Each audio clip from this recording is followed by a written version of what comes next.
I get to test out a lot of camera gear, and recently I gained a real kind of love for doing wildlife photography. Today what I'm going to do, go over is some of the tips that I've learned over taking so many photos. And we're going to be looking at 5 photos here, and I'm going to discuss what I shot them on, the technique and the story behind them. So, you know, when you're out in the field or if you're going out doing wildlife photography, you may be able to take some slightly better photos, maybe, or just think about things just a little bit differently when it comes to actually taking the photos in the future. So, in front of me, I have my iPad and I'm using Procreate to do some note taking. The first photo we're going to be going over is this one, which is Meerkat. And the story behind this particular photo is I took it at Woburn Safari Park whilst testing out the Hick Micro Falcon, which is like a thermal imaging bino, really good for using in situations where you're trying to find animals and learn their kind of behaviour. We've done a couple videos on it, I'll link them at the end. This is perhaps one of my favourite photos I've taken of wildlife. I think it's kind of very characterful, kind of like mob bossy, or, you know, it feels like you've got a story there. With the technique that has worked really well for this photo, and, you know, partly by chance, partly by me, you know, composing it in the right kind of way, waiting for the right moment, in particular the eyes that are here looking towards the camera. So the reason why this works is that it uses triangle structure in order to be able to really draw your eye to image. And to kind of go over this in a little bit more depth, we're going to be drawing some triangles. So of course you've got the main triangle, which applies to the entire shot of all of the meerkats here. They are composed in that kind of like way, and it's very pleasing to the eye. Not only has this structure worked really well for the macro sense, the entire photo, but also if you break it down into individual triangles as well. Every character in this scene kind of composes next to the other characters. Every character in this scene kind of composes to all of the other characters in triangles. And you can draw all these lines together. And because it kind of works together as a whole, the image has become that much more pleasing. This is a different way for you to really think about kind of like group structures. If you're in a lucky situation where you're having a look at things like these meerkats, then, you know, you've got you've got yourself a really awesome opportunity there. Like I said, I feel like although the triangles help make the image more pleasing, waiting for the right moment that brings you like you looking into the image a little bit more. And what works really well in these kind of like group triangle structure photos is you've actually got one character paying attention to the actual camera, and in this particular situation I believe it works quite well. Again, this is the meerkat photo. I really enjoy it. Very good photo. Next one, we're going to be going to this one.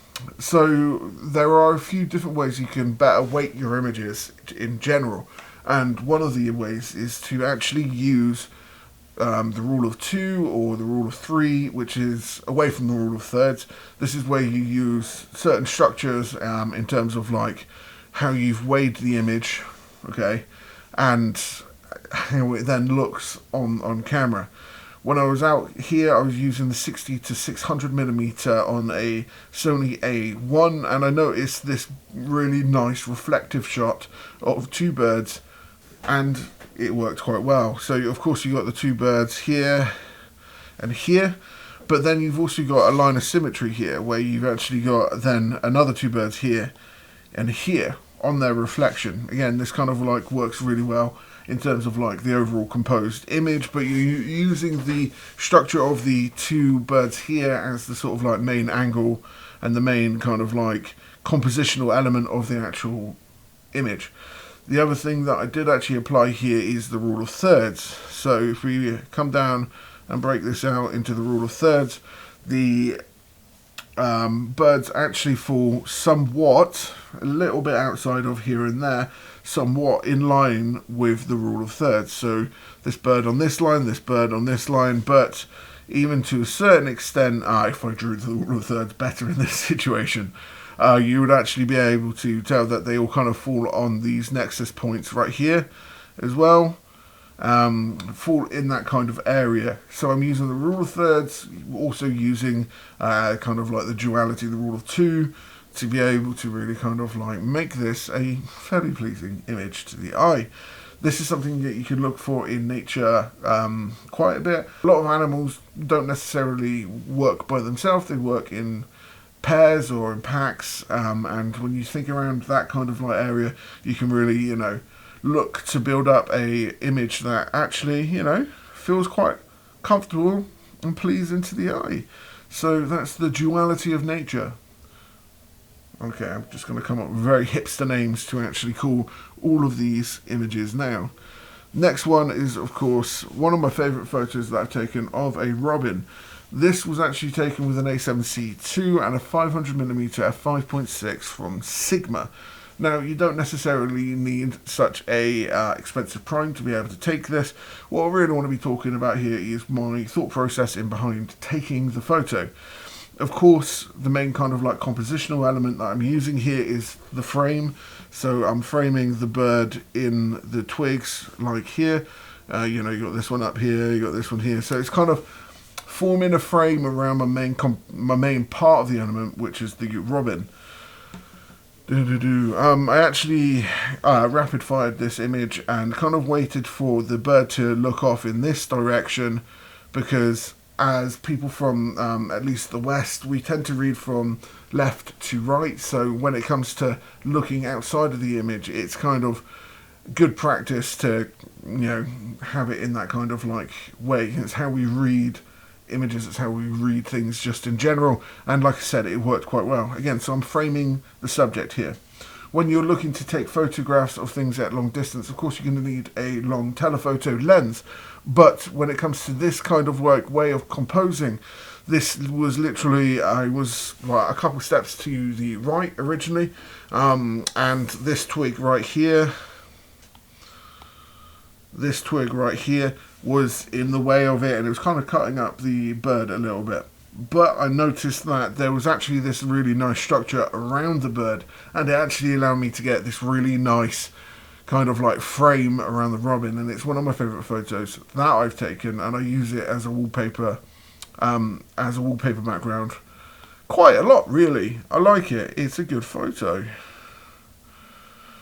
Anyway, so next photo, again, these are my like top 5 photos that I've taken in wildlife. This was taken in Scotland when I was filming a video for the OM1 Mark II.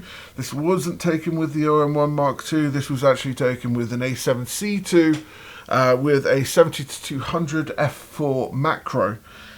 This, I think, is a great kind of example of, although nature photography tends to be really quite close up, and that's what most people like to take photographs of. I mean, you know, make sure you take a photograph of, like, you know, just the deer by itself, and, you know, that's great. That's, you know, it's a cool photograph, right? That's a cool photograph. However, if you just allow it to, the composition to breathe just a little bit more, and in the right situation, you can get shots that either have a little bit more story or a little bit more meaning behind them. And I feel like this is what works really quite well with this particular image. So I did have this on rapid fire, and when you're doing wildlife photography, a lot of it is rapid fire. I picked this one for a reason, and that's because it ended up building up my favourite structure, which is the triangles.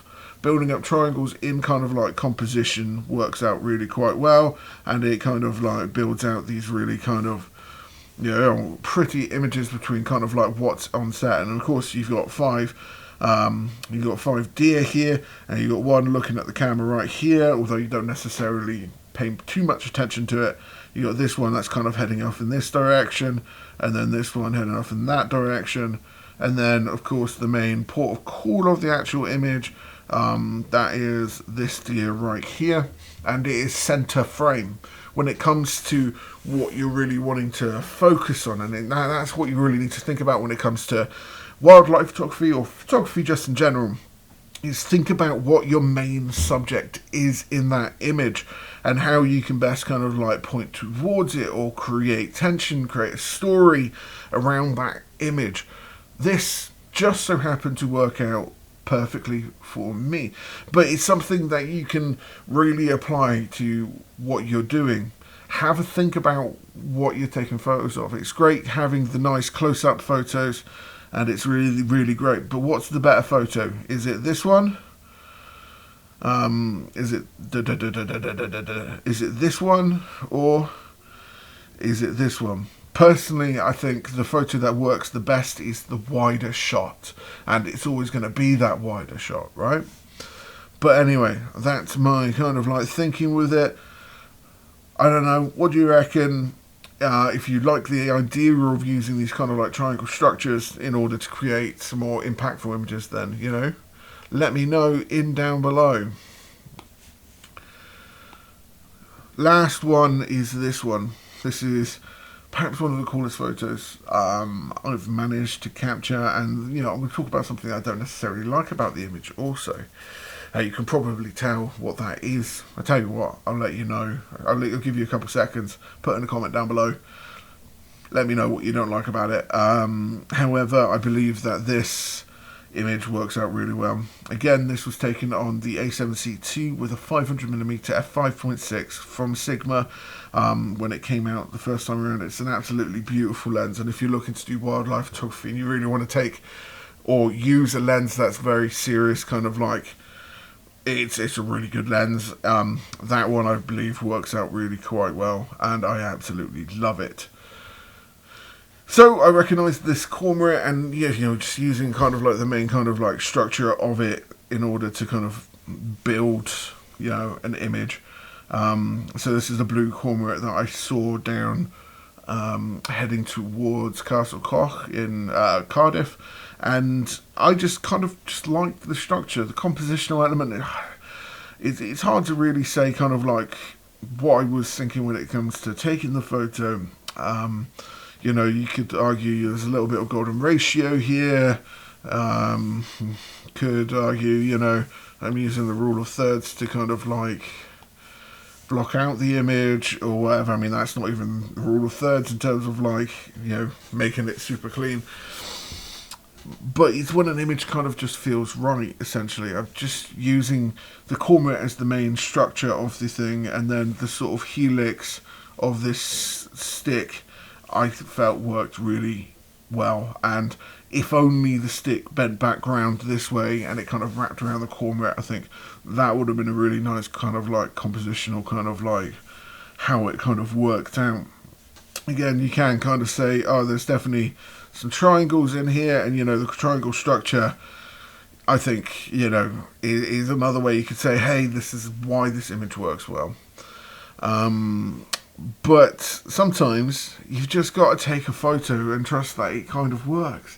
The only thing, like I said, I don't necessarily like about this image, and it's what's great about AI to a certain extent. I kept it in the image as I thought it kind of worked, and that is the strap that comes down here. I feel like if I was to go over the edit again, maybe I'd get rid of it. But the other thing is sometimes the imperfections are the things that really count. And I think as kind of like photographers these days, we really like the AI kind of like generative feel, just get rid of it. But sometimes it's just nice to keep it. Also, one thing I would say is if you want to have a look at your photographs, don't look at them through a laptop screen. Get yourself an iPad Pro or something like that, because the photos just looks incredible on here. I will admit. Of course, we got to make sure, you know, the eye is super sharp. I just really like this photo, and it's a photo that I'm actually looking to get tattooed as well. So kind of here, I think the main lesson is sometimes just take the photo and play with what you've got. I was very lucky that 3 cormorants, these blue cormorants, which are hanging out at this area, and there was a perfect chance in order to take this photo. And that's what it is. As long as you're not obstructing nature, when you get the chance to take some nice photos, give it a go, because it is so satisfying. And like I said, this is one of my favourite photos I have ever taken. Those are the 5 photos that I've chosen for sort of like a wildlife showcase. Let me know down below what you think of the sort of like method that I have applied to taking these, and you know, if it would help you in the future, and if you found it interesting. If you like this video, make sure you like, follow, subscribe if you want to see more. Have a good day. That was perfect timing. That camera turned off at the exact moment I was finishing this video. what better timing?